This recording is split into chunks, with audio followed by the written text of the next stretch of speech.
Sì, sì.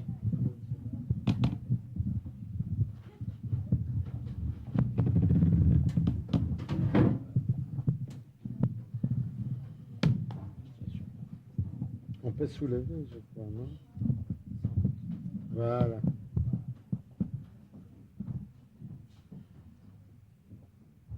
Buonasera, grazie a tutti.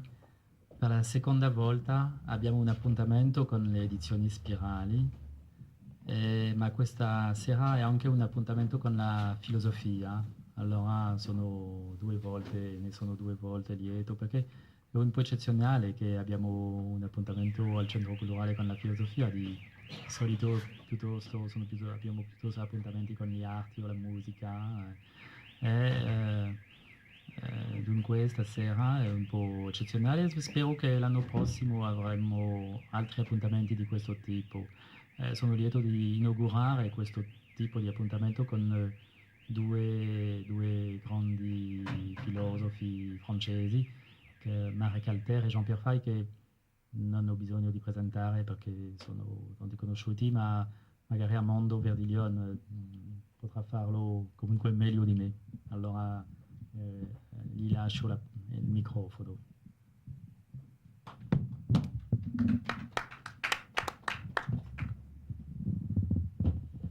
Ringrazio il direttore del Centro Culturale Francese per l'ospitalità in questa occasione che di grande interesse, così si annuncia, per due volumi che escono adesso in Italia e che sono usciti non molto tempo fa in Francia. Sono due volumi dunque uno di Marek Alter, Un uomo, un grido, e l'altro di Jean-Pierre Fay, La ragione narrativa, la ragione dell'altro. Allora, intanto diciamo che è una iniziativa relativamente nuova questa presso il Centro Culturale Francese, che noi negli anni 70 abbiamo fatto molti dibattiti, abbiamo fatto venire qua, dicevamo, Lacan, Foucault, Deleuze, Lévy, Ionesco, insomma varie personalità. Poi negli anni 80, in occasione delle nostre strutture, non abbiamo proseguito questo dibattito, che invece ha la sua portata. Insomma, il Centro Culturale Francese a Milano esiste, e poi diciamo è proprio il caso che noi che a questo scambio con la Francia culturale, dico, no? Abbiamo dato un contributo notevole in 25 anni, e quindi teniamo conto di questa sede, di questo luogo. Ecco, allora io sono contento quindi di trovarmi qui e dico subito qualcosa in merito a Marek Alter. Lui scrive romanzi, però la sua vita è anche un romanzo. Adesso non so quale tipo di romanzo, subito si tratterà di lasciare questo compito al biografo. E fra la Polonia, dove è nato, la Russia, l'Argentina, gli Stati Uniti, la Francia, e poi le varie battaglie che ha condotto per cose essenziali, no? I diritti civili dell'uomo, e è venuto anche in Italia con questi scopi.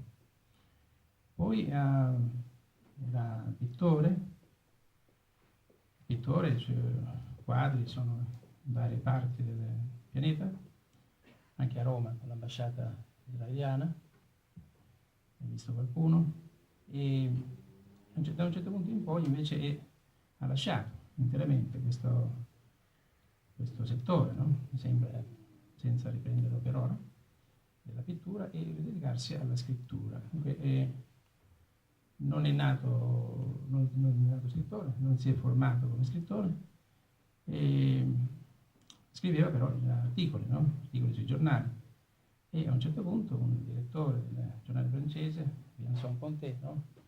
Mi aveva suggerito, cioè, ma prova a scrivere un libro, no? Un racconto, dice, ma io non ho mai scritto libri, so scrivere solo articoli. E allora è un libro, considera un libro come un lungo articolo. Oggi, quando noi abbiamo pubblicato la prima volta Argentina, era l'Italia come scrittore sconosciuto, Maria Calteri. Poi abbiamo pubblicato Abraham, Il Folle e i Re, e mi pare che man mano quindi ci sia stato un successo senza dubbio notevole, per quanto in termini culturali proprio, non solo giornalistici, cioè è di grande richiamo, e viene accolto la sua immagine positiva senza, mi pare, senza riserve, no? In Italia. Cioè in Francia è amato, però in Francia ci sono aspetti contrastanti, no? Ecco, in Italia è accolto senza riserve.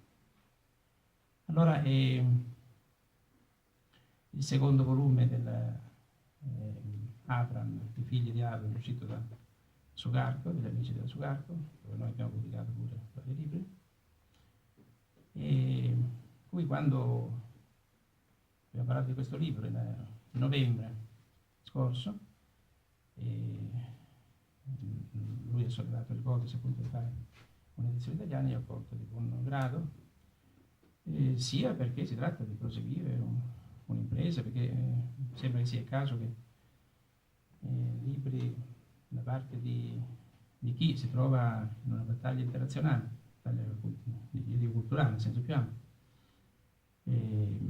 come scrittore, siano tradotti, siano discussi anche in altri paesi. Negli anni 80 con Levia, Prendesi e altri ha fondato il SOS Razzismo, e oggi si parla di lui anche rispetto a questa università francese a Mosca e a San Pietroburgo. Io ho avuto il piacere di essere presente a San Pietroburgo nel momento in cui veniva inaugurata quest'anno, il 18 febbraio. Certamente lì si è dato di condizioni difficilissime. Ecco, io dico subito che in questi 25 anni non ho dato nessun seguito nonostante abbia, mi pare, tradotto centinaia di libri dal francese all'italiano, e alcuni anche in senso contrario. La seconda volta è stata l'occasione di un dibattito, cioè non ho mai dato seguito ai sogni, a certi sogni nostalgici francesi, colonizzatori, non da parte dei nostri amici, questo non c'è mai stato, ma dico negli anni 60 poteva capitare, no? Perché in generale, a parte una cinquantina di intellettuali a Parigi, altri sono molto chiusi su se stessi, molto occupati in problemi locali che sono sempre gli stessi.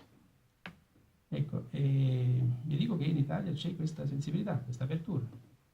Maria Calteri che dice che la Francia è il paese più bello del mondo, io non so quale sia più bello o più brutto, comunque in Francia questo non c'è. Io ribadisco questa circostanza che avevamo appena evocato l'altra volta, uno scrittore come Bevilacqua, no? Notissimo, si può dissentire più o meno, si può essere d'accordo con lui su tantissime cose, ma insomma che sia un ottimo narratore, no? Possiamo dire, oltre che cineasta. Va a Parigi alla Maison des Écrivains e trova una ventina di persone che per caso, 30, non so quante fossero, e cui per caso io l'avevo detto a voce perché li avevo incontrati. Quindi si tratta di Bevilacqua, di un scrittore notissimo. Devo dire che in Italia, per esempio Maria Calteri, ma Fai e molti altri hanno avuto, anche quando non erano per nulla noti, no? Un'accoglienza notevole. Questa è un'apertura che bisogna sottolineare, perché l'Europa è tutta apertura. Siamo alla vigilia di questo congresso di San Pietroburgo, tra 10 giorni circa, e pertanto è il caso di sottolineare questo aspetto di apertura e squarcio da parte dell'Europa. Ecco, questo per quanto attiene a Mario Castelli, che ringrazio anche per la solidarietà di questi anni.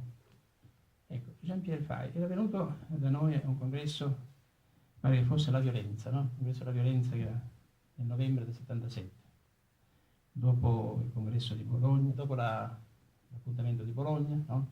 Degli autonomi, e dopo la Biennale del Dissenso, che era nell'ottobre.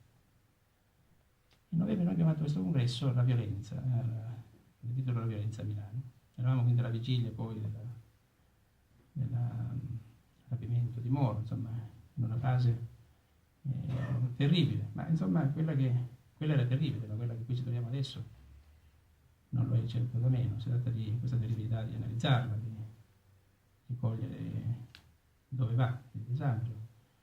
E la via che noi abbiamo scelto oltre 20 anni fa è la via culturale, e la scegliamo ancora adesso, perché per la cultura ci sono oggi aperture, spazi certamente significativi.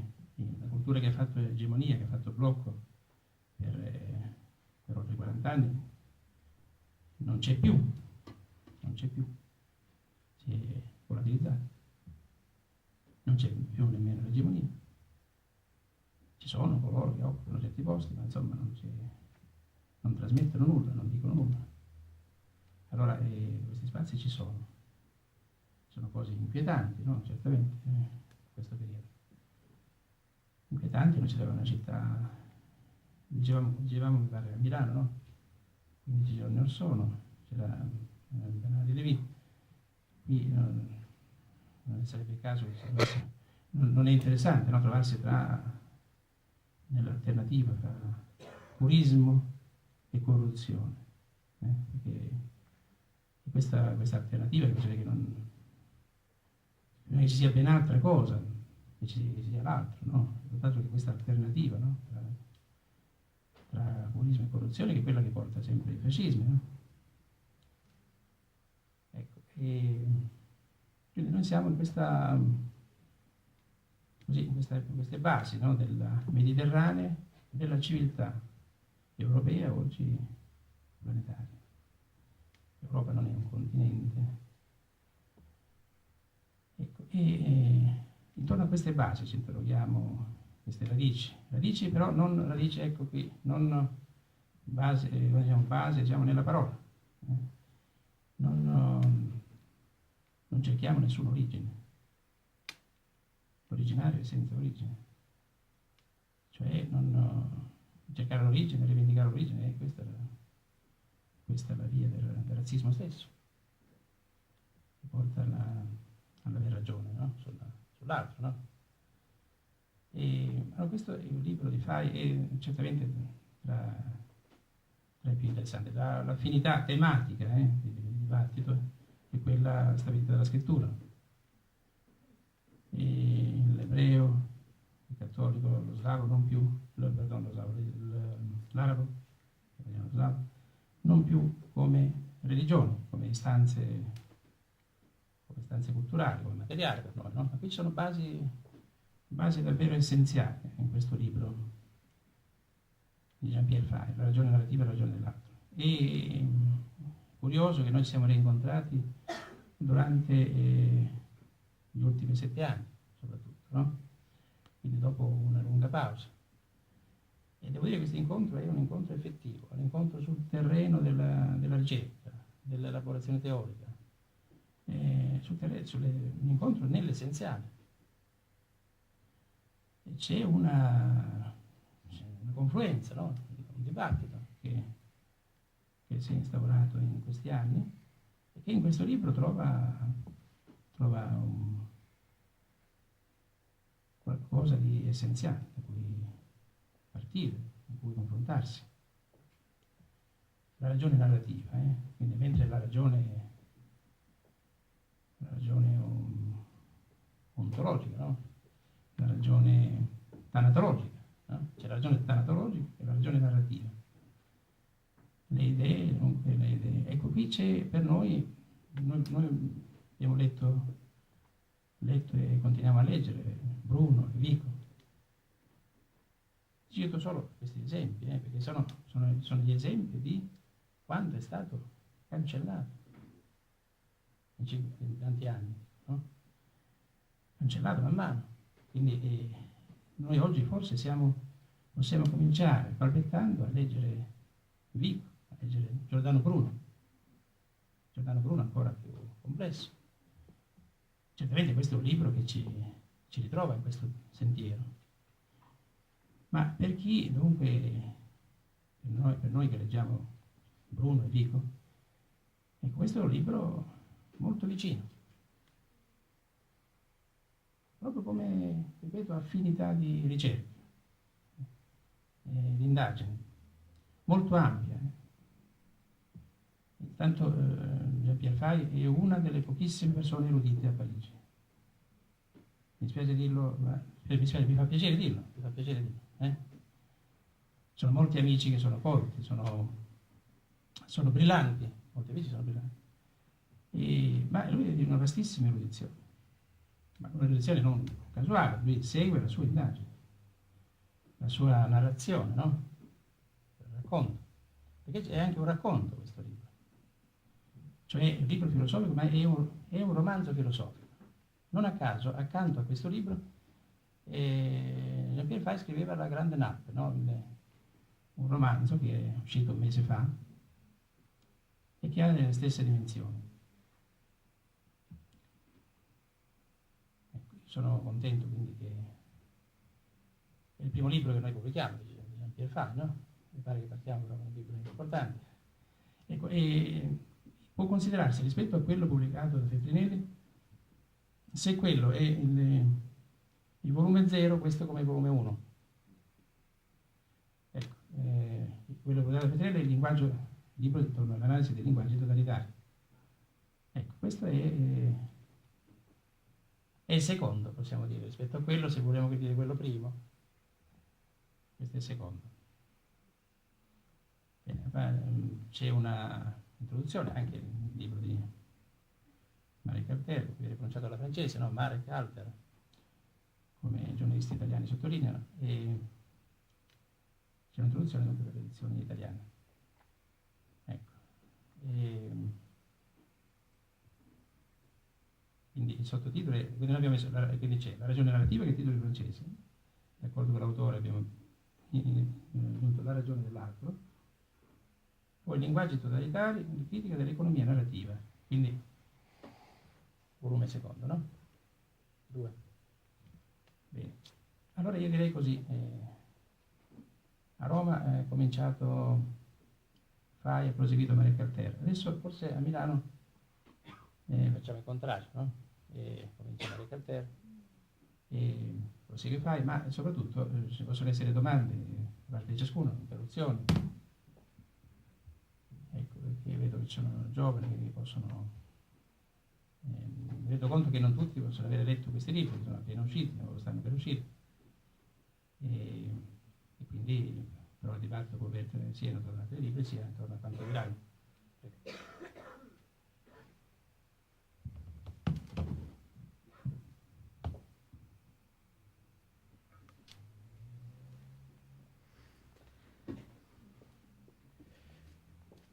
Et Armando Verdiglione nous a organisé, à Jean-Pierre Fay et à moi-même, un sort de duo où on chante à deux.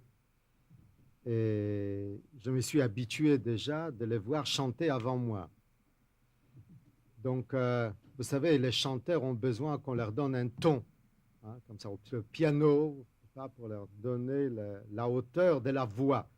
Et comme personne ne m'a donné la hauteur de la voix, il faudrait que j'invente moi-même, et c'est possible que ce ne sera pas à la hauteur. Ça marche, je crois, non? Hop, voilà. Ce livre, Un homme écrit, est un livre pour moi important. Tous les livres sont importants, autrement on ne les écrirait pas.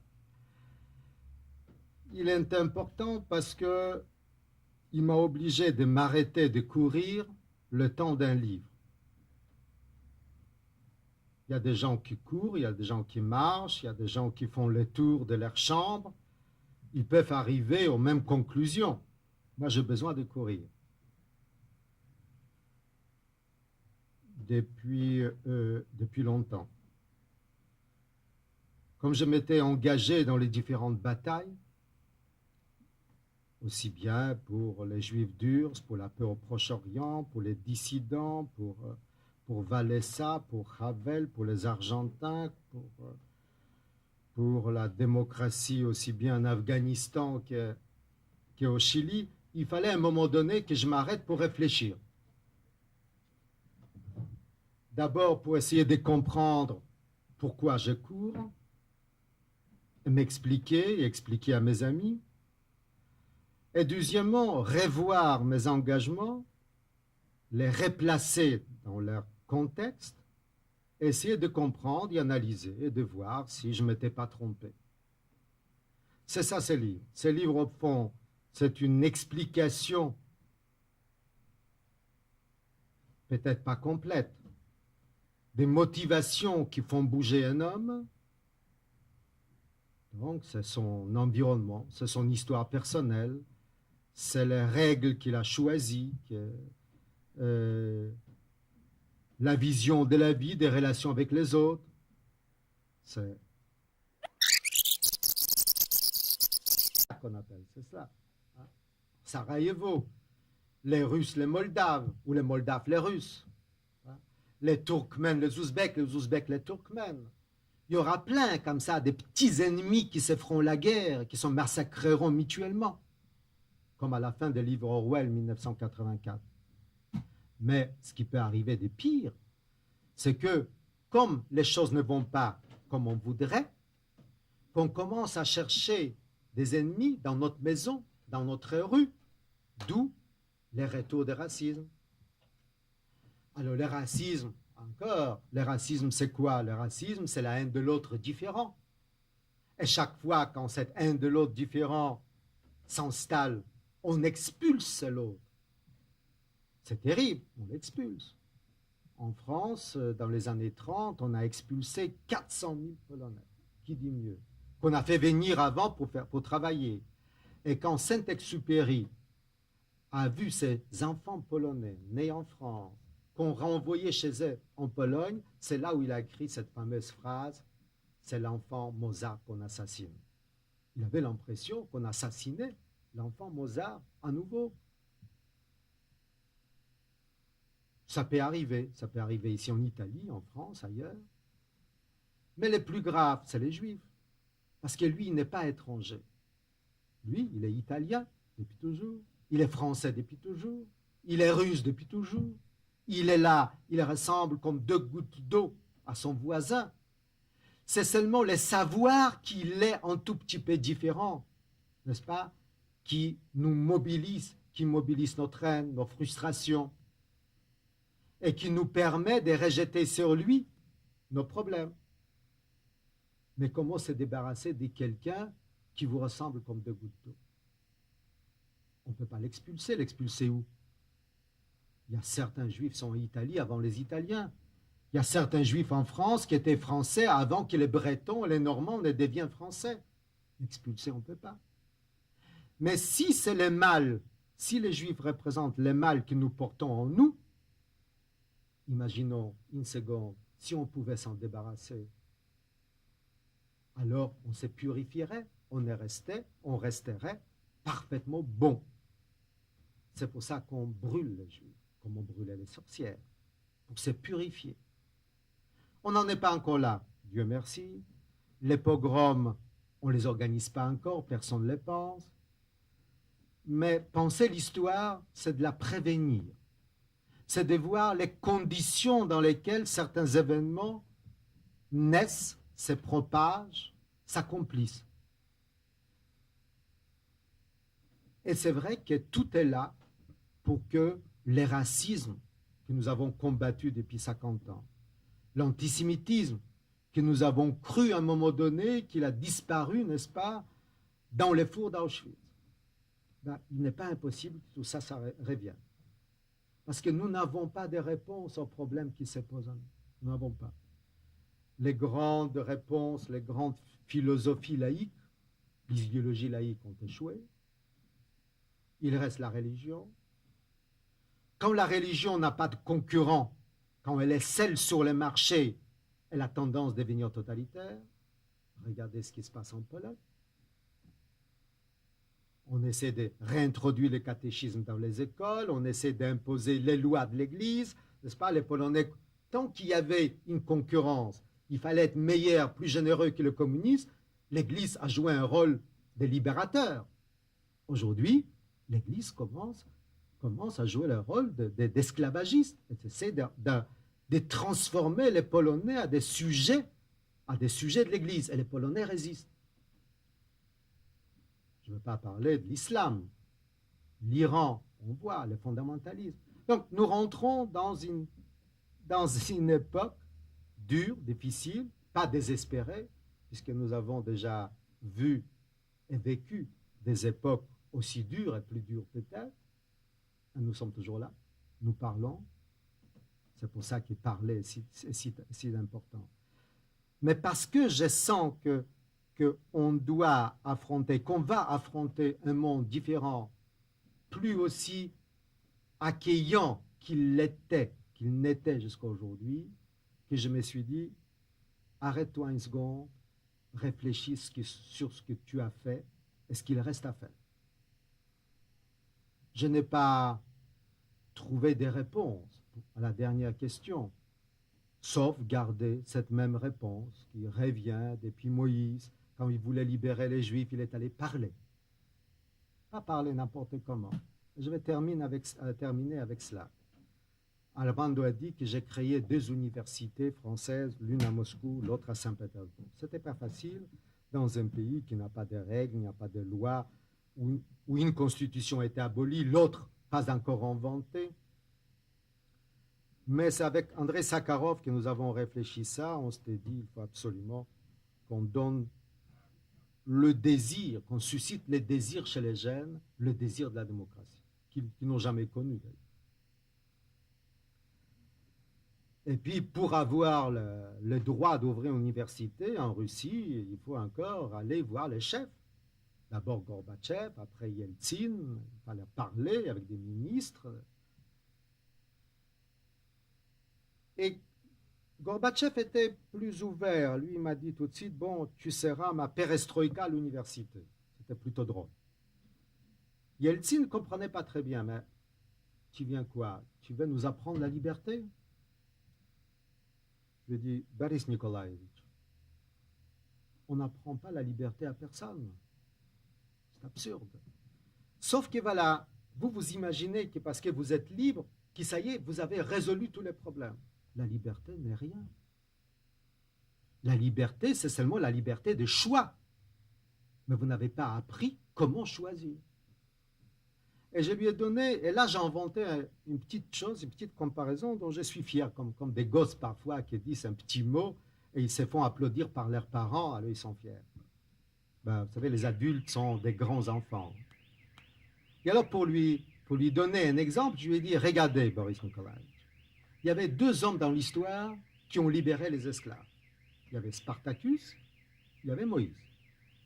Les 2 ont réussi. Les 2 ont libéré les esclaves.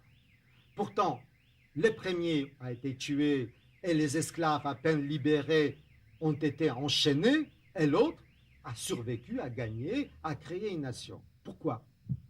A dit Yeltsin. Bonne question. Je ne sais pas. Je dis voilà. Parce que le premier s'est révolté parce que l'esclavage était désagréable et le second s'est révolté parce que l'esclavage était contraire à la morale. Alors, comme ce n'est pas un idiot, il a réfléchi, il dit au fond, c'est pour ça que tu veux créer l'université? Je dis oui. Alors bon, alors top là, tu as ton université. Et cette université va, là, le 12 juin, fêter déjà 1 an, nous allons donner nos premiers diplômes. Merci.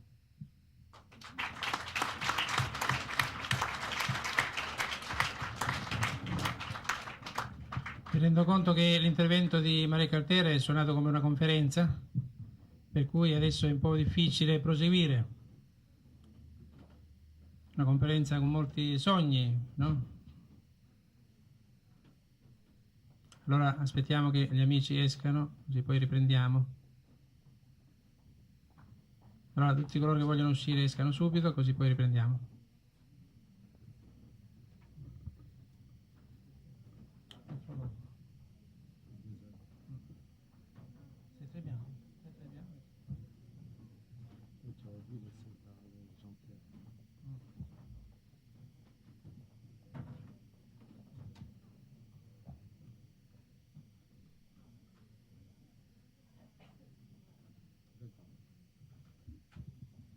Bene. Allora, riprendiamo quindi il nostro lavoro. Con Jean-Pierre Fay ho accennato prima all'importanza del suo libro. La storia di Fay è un intellettuale molto interessante e a proposito di università ha fondato, come ultima cosa che ha fondato, questa Università Europea di Ricerca a Parigi, con cui collaboriamo per il congresso che si terrà a novembre, a fine novembre, dal titolo L'Europa del secondo Rinascimento. Prego. Oui, eh bien, Marek, tout à l'heure, nous a tenu, en commençant, une remémoration d'une Haggadah, c'est-à-dire de ces petites narrations qui sont semées tout au long du Talmud. Car le commentaire de la loi hébraïque n'avait d'autre moyen d'être éclairci que par des séquences narratives. Et c'est ça le propre, justement, de la pensée hébraïque, qui d'ailleurs, au centre d'elle-même, a ce récit fondamental, cette narration clé, qui est la sortie d'Égypte, dont il vient de parler, la Haggadah, avec un H, la narration. Et alors, tout à l'heure, il a aussi donné un autre exemple, c'est que les nazis, Hitler lui-même, en donnant l'ordre de la solution finale, de l'Endlösung, en même temps donnait l'ordre de ne pas la raconter. Et c'est un des éléments les plus étranges de ce phénomène monstrueux, c'est qu'il est un phénomène qui est d'avance défini comme irracontable. Et c'est en cela d'ailleurs qu'il donne prise à ce qui se passe maintenant à partir de ce que nous appelons, ce qui veut s'appeler le révisionnisme, et que nous avons tendance à appeler plutôt le négationnisme, et qui invente aussi un terme narratif très étrange, qui consiste à dire que ceux qui croient, c'est-à-dire nous tous, qui croyons, hélas, qu'il a existé une extermination sans précédent dans l'histoire, sont des exterminationnistes, ce qui est une façon, évidemment, de raconter les choses à l'envers. Alors voilà donc à quel point nous sommes immergés dans le narratif le plus immédiat et en même temps le plus immémorial et le plus violent, le plus dangereux.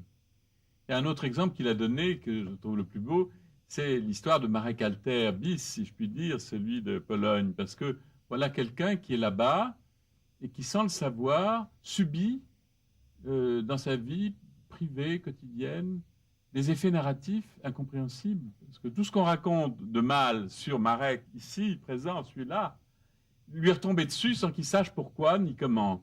Il a fallu qu'un jour, le bon hasard fasse qu'il ait l'envers de cette planète narrative qui tourne avec nous dans l'espace. Alors, là, il y a un exemple tout à fait limite de la façon dont nous-mêmes sommes à tout moment des objets narratifs et qui ne sont pas seulement, nous ne sommes pas seulement à cet égard des victimes du racontard, nous sommes physiquement des objets ciblés par ce qui se dit et se narre.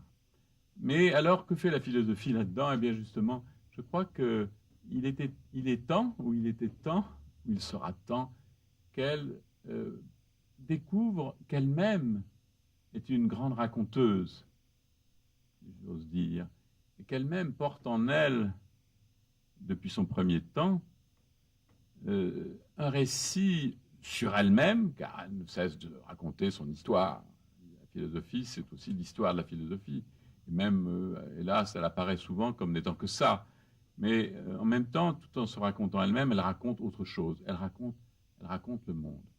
Et alors, je voudrais donner quelques exemples à cet égard. Mais le plus fort, c'est un silence narratif. C'est que la philosophie grecque est née, c'est-à-dire le mot lui-même, philosophie, est né lorsque un Athénien de haute famille, de noble famille, puisqu'il était un eupatride, c'est-à-dire Platon, a été esclave.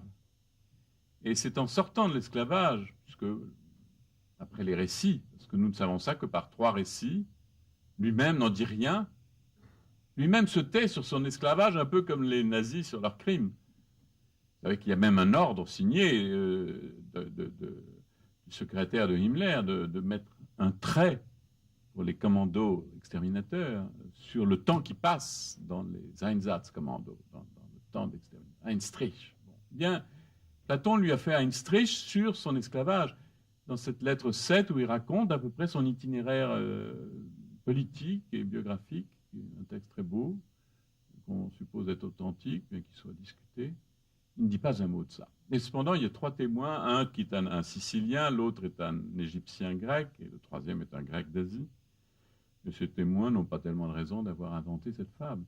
Mais alors, en sortant de l'esclavage, où il a été racheté sur le marché par un ami qui passait, ça c'est une bonne chance, eh bien, il invente le mot philosophia, il revient à Athènes, il abandonne ses projets politiques siciliens, syracusains, et il fonde l'Académia, c'est-à-dire au fond la première institution du savoir que nous connaissions, en tout cas qui ait lieu sur le territoire européen.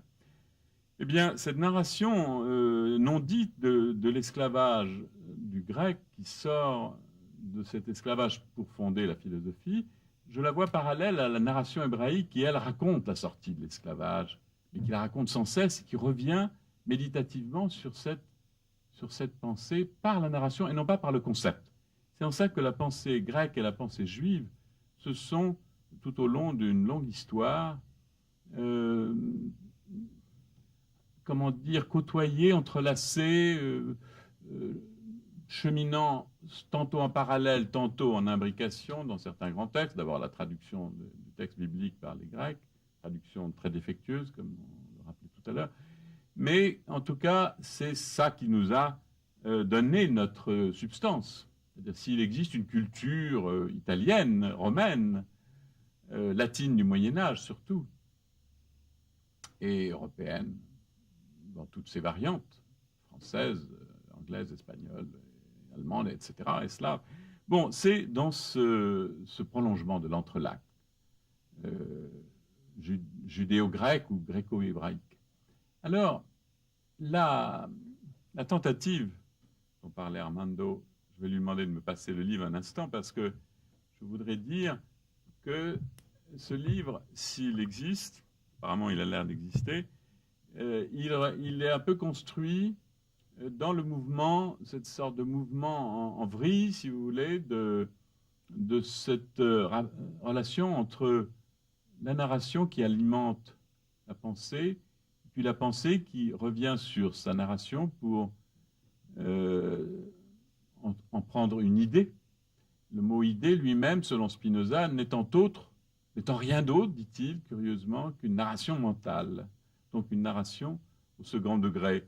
Et la structure d'une tentative pour suivre ce chemin ressemble à cette architecture que la commedia dantesque a donnée au Purgatorio.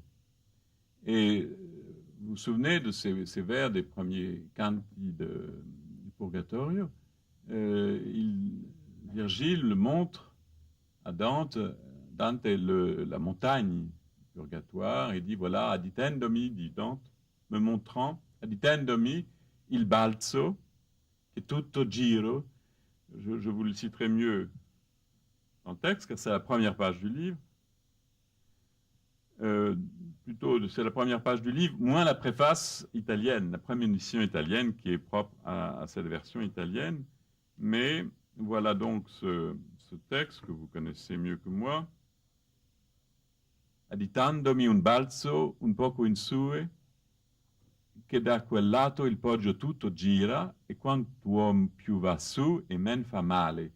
On voit bien là que cette montagne a la structure d'une pyramide, d'un cône spiralé, d'un hélicoïde, c'est-à-dire exactement ce que les Babyloniens construisaient là-bas sur le sol de Babylone.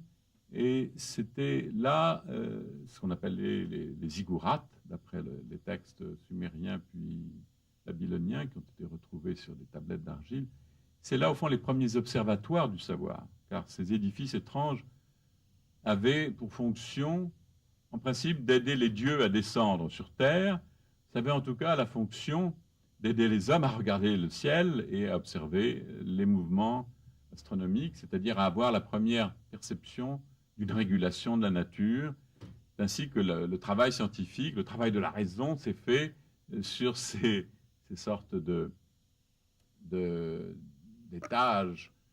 Et il y a d'ailleurs un minaret construit par un calife un peu étrange au-dessus de Bagdad qui a repris exactement cette forme babélique de la tour spiralée.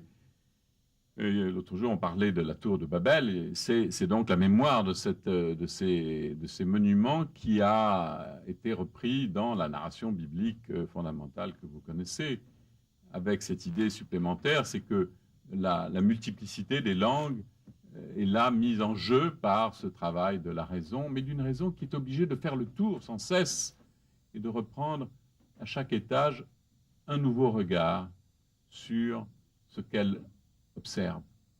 Alors, je voulais seulement simplifier les choses parce que nous n'avons pas beaucoup de temps. Je voudrais vous donner peut-être 3 exemples de cette aventure narrative de la philosophie. C'est-à-dire, la philosophie, après tout, on peut la laisser tomber pour ce soir. Ce n'est pas tellement ça qui est important. C'est ce travail d'une narration active, agissant dans l'histoire et qui prend les formes de grands débats philosophiques, à l'insu, en principe, de l'opinion publique, quelquefois de façon tout à fait cachée, et qui, cependant, nous met en jeu, parfois de façon redoutable, et pour de longs termes. J'en prendrai 3 exemples, très vite, et puis on pourra peut-être en discuter.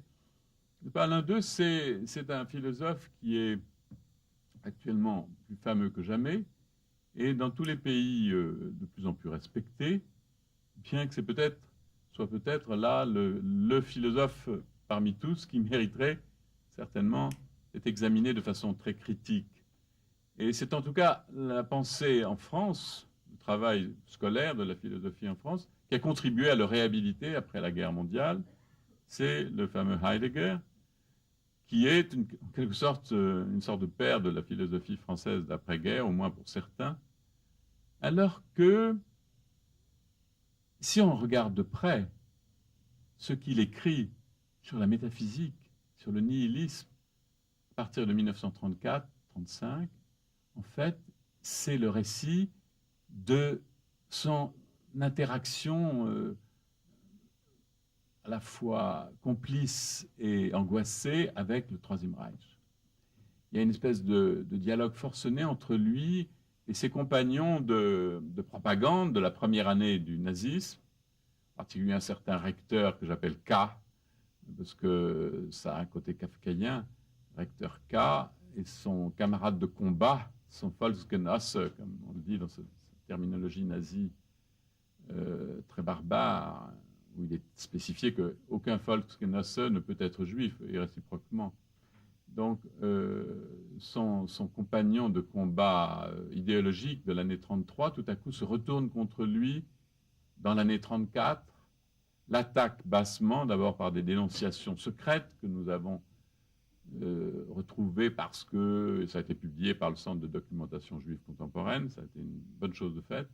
Et ainsi, on a la clé de ce que Heidegger, qui voulait être le philosophe officiel, le philosophe du national-socialisme, s'est trouvé court-circuité par ses propres d'alliés qui ont commencé contre lui une étrange campagne où il est accusé d'être un nihiliste métaphysique. C'est-à-dire, ajoute le texte, car après ça devient un article public, c'est-à-dire ce que les littérateurs juifs, justement, représentaient auparavant parmi nous. Auparavant, vous voyez ce que ça veut dire en 1934? Ça veut dire, bon, ce temps est passé, maintenant ceux-là ont disparu, et celui-là fait partie peut-être de ces gens qu'il faut surveiller. Donc il est soupçonné d'être un jüdischer Literat, un littérateur juif, parce qu'il est un nihiliste métaphysique. Bon, alors cette phrase terrifiante, évidemment, a dû lui faire passer quelques nuits de sueur froide. Et à partir de là, on découvre que tout son discours est absolument déduit de cette proposition étrange et absurde que la métaphysique est nihiliste. Bon, on ne va pas entrer dans le débat de cela, mais la métaphysique, vous savez qu'elle est attribuée à Aristote, en tout cas c'est le condensé de la pensée athénienne, platonicienne et aristotélicienne, et en fait le mot métaphysique lui-même est fixé par les philosophes arabes, judéo-arabes, d'Espagne, d'Andalousie, qui a